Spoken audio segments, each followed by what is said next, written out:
इतिहास में देखा जाए तो जापान कई बार खतरनाक अर्थक्वेक और सुनामी की लपेट में रहा है।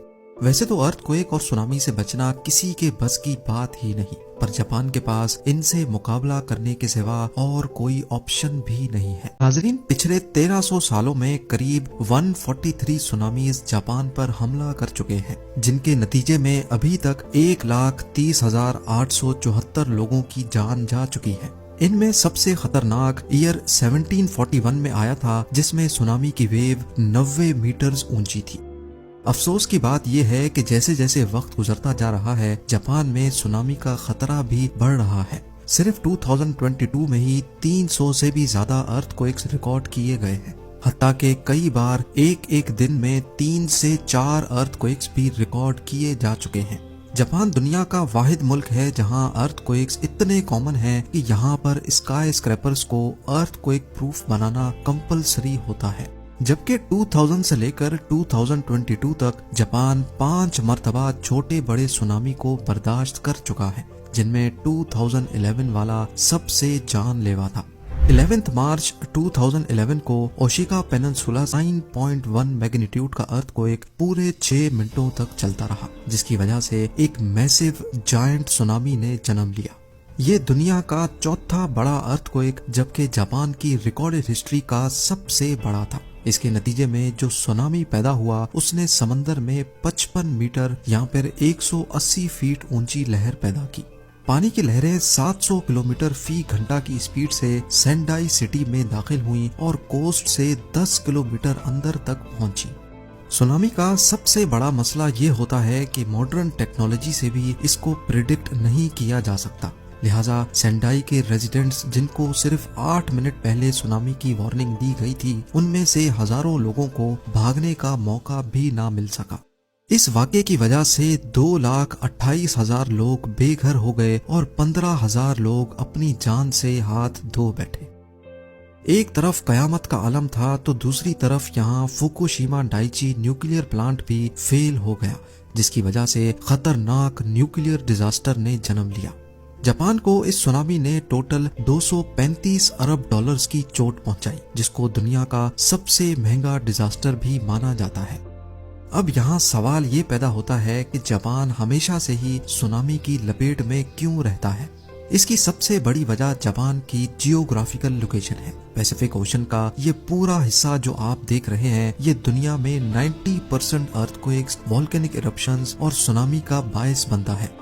ये जो रिंग बन रही है, इसको द रिंग ऑफ फायर कहा जाता है। इसके नीचे दुनिया के सबसे ज्यादा एक्टिव वोल्केनोज मौजूद हैं, जिनको कई टेक्टोनिक प्लेट्स ने घेर रखा है। और बदकिस्मती है जापान की कि वो बिल्कुल इस रिंग के बेल्ट पे आता है। यही वजह है कि यहाँ हर आए दिन अर्थक्वेक्स और हर आए साल टाइफून या फिर सुनामी का हमला होता है। इन सब मुश्किलात के अलावा जापान का एक और मसला भी है, और वो ये है कि पूरे जापान का 70% लैंड एरिया सिर्फ पहाड़ों से भरा हुआ है, और जो 30% फ्लैट सरफेस है वो ज्यादातर सिर्फ कोस्टल एरियाज में ही मौजूद है, जहां सुनामी का खतरा हर वक्त मंडला रहा होता है। पहाड़ों पर पूरे पूरे शहरों को शिफ्ट करना तो एक इम्पॉसिबल टास्क है, लेकिन अपनी कोस्टल सिटीज को बचाने के लिए जापान पिछली सदी से मेहनत कर रहा है और इसकी अप्रोच सबसे अलग है। जापान ने अपने हाई रिस्क एरियाज को बचाने के लिए कोस्ट पर सी वॉल बनाई है, और ये कोई अभी की बात नहीं है, बल्कि सी वॉल्स काफी अरसे से जापान के कोस्ट का हिस्सा रही हैं। 1896 और 1933 में भयानक टाइफून ने जापान के टेरो नामी गांव पर, लेकिन उसके बाद ये गांव कोस्टल डिफेंस सिस्टम की एक आला तरीन मिसाल बन गया, जहां जापान ने 2.4 किलोमीटर लंबी और 10 मीटर ऊंची 2 वॉल्स खड़ी करके गांव को समंदरी लहरों से काफी हद तक बचा दिया। इसके बाद जापान की दूसरी कोस्टल सिटीज में भी ऐसे ही स्ट्रक्चर बनाए गए, लेकिन 2011 वाला सुनामी इन दीवारों से भी कहीं ज्यादा बड़ा था। सी वॉल जो सिर्फ 8 मीटर ऊंची वेव्स को रोकने के लिए बनाई गई थी, सुनामी की ये लहरें 12 से 15 मीटर ऊंची थी। इन 10 मीटर की दीवारों ने बेशक सुनामी की लहरों को काफी हद तक रोका, लेकिन कई मकामात पर लहरों ने पूरे के पूरे स्ट्रक्चर ही उखाड़ दिए। 2011 अर्थक्वेक के बाद जापान ने सी वॉल्स को और ज्यादा ऊंचा और लंबा करने का फैसला किया। इस काम के लिए 1200 करोड़ डॉलर्स अलग किए गए और फैसला किया गया कि ईस्टर्न कोस्ट पे 400 किलोमीटर लंबी 15 मीटर ऊंची दीवार बनाई जाएगी। ये दीवारें पिछली दीवारों से करीब 5 मीटर ऊंची, जबकि इनकी फाउंडेशन जमीन में 25 मीटर अंदर तक अपनी जड़ें मजबूत किए हुए हैं। इनकी चौड़ाई भी पहले से काफी ज्यादा रखी गई है और इनका स्ट्रक्चर और डिजाइन खास तौर पर सुनामी वेव्स को रोकने के लिए बनाया गया है। इस काम के लिए पहले सिमुलेटर की मदद से आर्टिफिशियल सुनामी पैदा किया गया, जिससे इंजीनियर्स ने हर तरह के वेव पैटर्न पे वॉल्स को टेस्ट किया। एक वाइब्रेटर की मदद से 2011 अर्थक्वेक जैसा पैटर्न पैदा किया गया। वेव्स कितनी बड़ी होंगी तो कितना प्रेशर जनरेट करेंगी, ये सब पहले सिमुलेटर की मदद से कैलकुलेट किया गया था। सिमुलेटर पे नोटिस किया गया कि 2011 सुनामी की लहरों ने डायरेक्टली जापान को नुकसान नहीं पहुंचाया था, बल्कि इसने फ्लड की सूरत में, सैलाब की सूरत में आगे ट्रेवल किया। और ऐसा इसी वजह से हुआ क्योंकि सी वॉल्स ने काफी हद तक वेव्स का प्रेशर तोड़ दिया था। सिमुलेटर पे टेस्टिंग के बाद सी वॉल्स को डिजाइन किया गया है, जिसमें क्लियरली देखा जा सकता है कि पानी जब सी वॉल से टकराएगा तो इसका कर्व शेप लहर को वापस यू टर्न करवाएगा और ऐसे एक लहर वापस पलटकर पीछे से आने वाली दूसरी वेव का प्रेशर तोड़ेगी।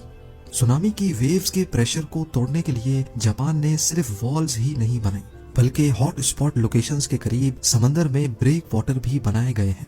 जब लहरें कोस्ट की तरफ बढ़ती हैं तो पहले ये ब्रेक वाटर इनका प्रेशर तोड़ता है, उसके बाद ये 15 मीटर ऊंची वॉल्स। दूसरी तरफ लोकल कम्युनिटीज इस सी वॉल से खासी तंग हैं, क्योंकि कई मकामात पर ये वॉल्स 4 स्टोरी बिल्डिंग जितनी ऊंची हो जाती हैं, जिससे लोगों को ऐसा महसूस होता है कि वो किसी जेल में बंद है। कुछ लोगों को डर है कि जापान इन सी वॉल्स की वजह से अपने टूरिस्ट खो बैठेगा।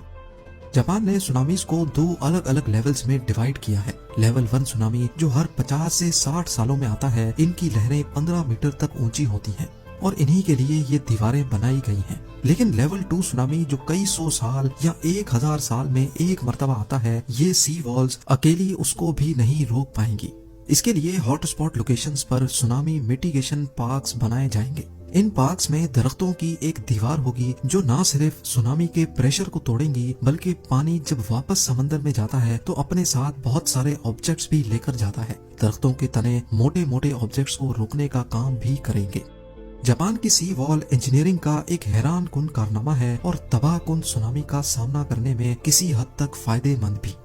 अपने आप को कुदरती आफत से बचाने के लिए जापान हर मुमकिन कोशिश कर रहा है, लेकिन उसके साथ ही जापान इस हकीकत से भी आगाह है कि ये सी वॉल कोई परमानेंट सॉल्यूशन नहीं है। बढ़ती हुई ग्लोबल वार्मिंग समंदरों के लेवल को दिन ब दिन बढ़ा रही है, तूफानों की शिद्दत बढ़ रही है और अर्थक्वेक्स एक रोज का मामूल बन चुके हैं। जापान को अच्छी तरह मालूम है कि ये जायंट स्ट्रक्चर इसको कुदरती आफत से 100% प्रोटेक्शन नहीं दे सकेगा। 12 अरब डॉलर्स का खर्चा करके असल में जापान ने अपने लोगों के लिए टाइम खरीदा है, ताकि जब ये दीवार वेव्स के प्रेशर को तोड़ेंगी तब तक लोगों को वहां से निकलने का टाइम मिल जाएगा।